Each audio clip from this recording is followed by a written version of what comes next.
नमस्कार दोस्तों, लोकतंत्र प्रेस में आप सभी का एक बार फिर से बहुत बहुत स्वागत है। और जैसा कि आप जानते हैं कि अंतर्राष्ट्रीय योग दिवस के अवसर पर भारत सरकार ने ये दावा किया है कि वो दुनिया में सबसे बड़ा वैक्सीनेशन कार्यक्रम चलाने वाला देश बन गया है, जो कि एकदम सरासर झूठ है।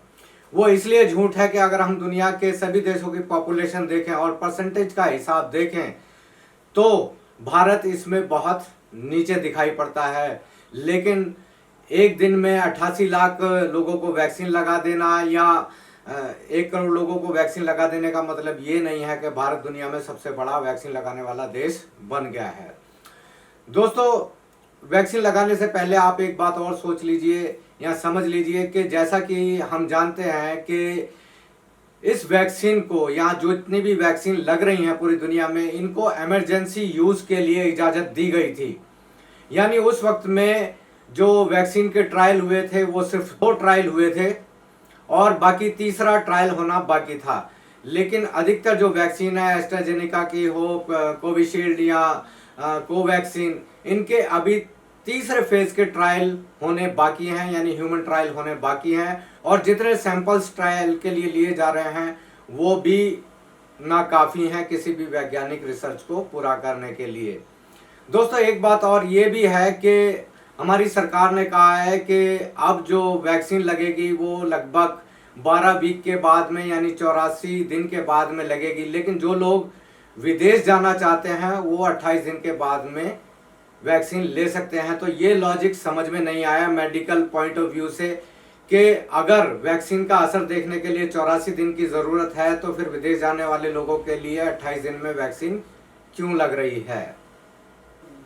इसके अलावा आप देखेंगे दोस्तों कि कोरोना के इलाज के लिए जिस तरीके से भारत में लगातार ट्रीटमेंट के प्रोटोकॉल बदल रहे हैं, यानी फर्स्ट फेज में देखेंगे आप प्लाज्मा थेरेपी काम कर रही थी, रेमडेसिविर इंजेक्शन काम कर रहा था। लेकिन अब दूसरे फेज में इस प्लाज्मा को और रेमडेसिविर इंजेक्शन को मना कर दिया गया है।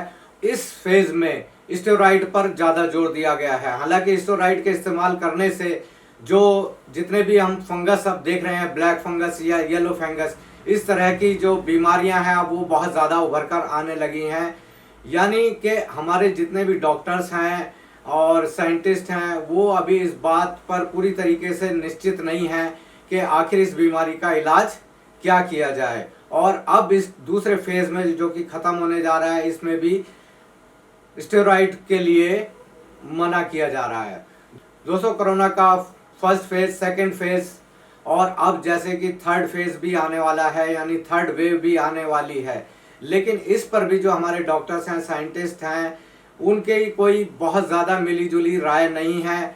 कभी हमारे यहाँ पर आ जाता है कि 3 से 4 हफ्ते लग जाएंगे थर्ड वेव आने में, कभी कहते हैं 12 हफ्ते लग जाएंगे, कभी कहते हैं कि 16 हफ्ते लग जाएंगे। तो यानी लेकिन एक बात निश्चित है कि अभी ये कोरोना बहुत लंबे समय तक चलने जा रहा है। जैसा कि हमने पहले भी बताया है कि कोरोना और ये वैक्सीन एक बिजनेस प्रोजेक्ट है जो 2025 तक चलेगा और इसको चलाया जाएगा, क्योंकि पूरी दुनिया की जो फार्मा कंपनीज हैं, जो मेडिकल इक्विपमेंट कंपनीज हैं, उनके बहुत बड़े बिजनेस लगे हुए हैं। उन्होंने बहुत सारा पैसा भी इस काम में इन्वेस्ट किया है। कोरोना के इस संकट काल में घर बैठे करें स्वरोजगार की पढ़ाई। मध्य प्रदेश का अटल बिहारी वाजपेयी हिंदी विश्वविद्यालय आपको बनाएगा आत्मनिर्भर।